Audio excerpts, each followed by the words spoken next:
अत्यंत उग्र दिशा और दिशाओं के ऊपर नीचे सर्वत्र उड़ने और फैलने लगा।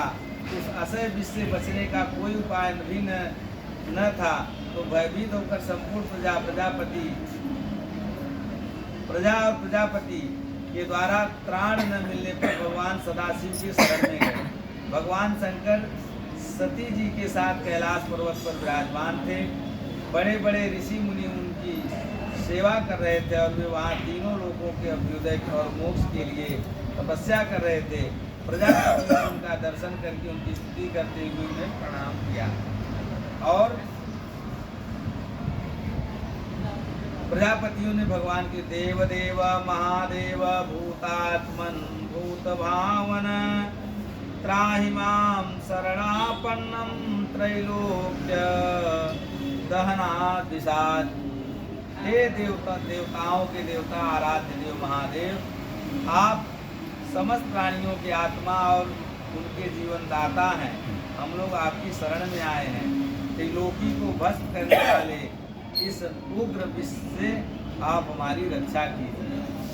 तो भगवान के शरण में गए और उन्होंने कहा, देखिए देवता लोग पहले जाकर के भगवान की स्तुति की और तब जाकर के उन्होंने बताया कि मैं आपकी स्तुति आज इसलिए कर आपको विष पिलाने के लिए, आपको मनाने के लिए आए हैं। भगवान बोले, अजीब हमारे चेला है भैया, विष ही भोग मतलब मेवा मिश्री के बजाय हमको विष खिलाने के लिए तुम आ गए हो। बोले, प्रभु यदि आप इसको ग्रहण नहीं करेंगे, आप ही कोई उपाय नहीं करेंगे तो संपूर्ण पृथ्वी जो है, संपूर्ण संसार ही भस्म हो जाएगा। त्वं ब्रह्मं परमं गुह्यं सद भाव भावन नाना शक्ति विराभातस्पात्मा जगदीश्वर। हे प्रभु, आप इस विष से हमारी रक्षा करें। और इस प्रकार जब देवताओं ने भगवान से स्तुति किया, प्रार्थना किया, तो भगवान बोले सती जी से कि देखिए देवी जी, ये लोग हमको विष पिलाने के लिए आए हैं, तो क्या मैं विष पी जाऊँ? सती माता बड़े धर्म संकट में पड़ गई।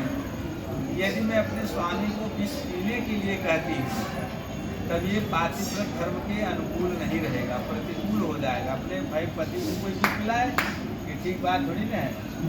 लेकिन यदि मैं विष पीने के लिए नहीं कहती हूँ तब क्या होगा? तब तो मेरे सारे प्रजा, ये मेरे जो बच्चे हैं, माता जी के लिए सब पूरा संसार बच्चा ही है, ये मेरे सारे बच्चे जो हैं उसको मारे जाएंगे। तब क्या किया जाए? सती जी से भगवान बोले कि बोलो क्या किया जाए? सती जी बोली कि भगवान जिससे सबका कल्याण हो वह कार्य आप करें। तो भगवान बोले तब क्या विष पी जाए? सती जी एक बार भी ये न कहें, बस यही कहें कि प्रभु आप ऐसा कार्य करें जिससे कि सबका कल्याण हो।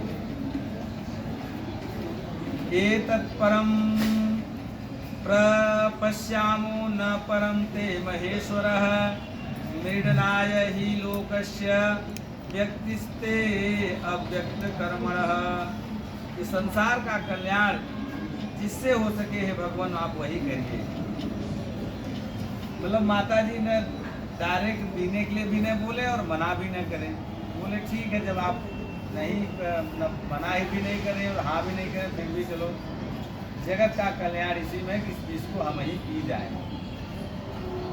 श्री सुखदेव भगवान कहते हैं कि परीक्षित प्रजा का यह संकट देखकर समस्त प्राणियों के अकारण बंधु देवादिदेव भगवान शंकर के हृदय में कृपावश बड़ी व्यथा हुई और उन्होंने अपनी प्रिया सती से यह बात कही। हे देवी, बड़े खेद की बात है कि समुद्र मंथन से सबसे पहले विष ही निकला और इस विष को यदि मैं पान नहीं कर लिया तो संपूर्ण जगत जो है इस विष के दहन से दग्ध हो जाएगा, जल जाएगा। तब भगवान ने संपूर्ण विष को एकत्रित किया और एकत्रित करके ततः करतलीकृत्य व्यापी हालाहलम विषम अभक्षयन् महादेव कृपया भूत भावन।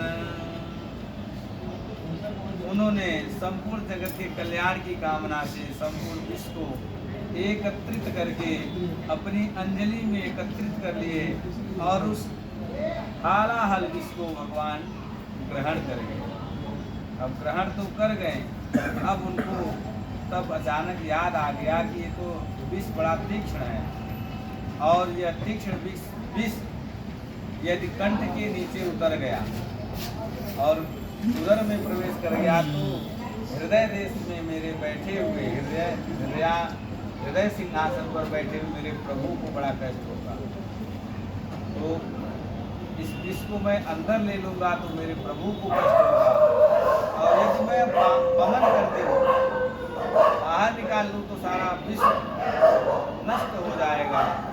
तो भगवान ने उस विष को अंदर किए, मतलब उदर में नहीं धारण किए और वमन भी नहीं किए।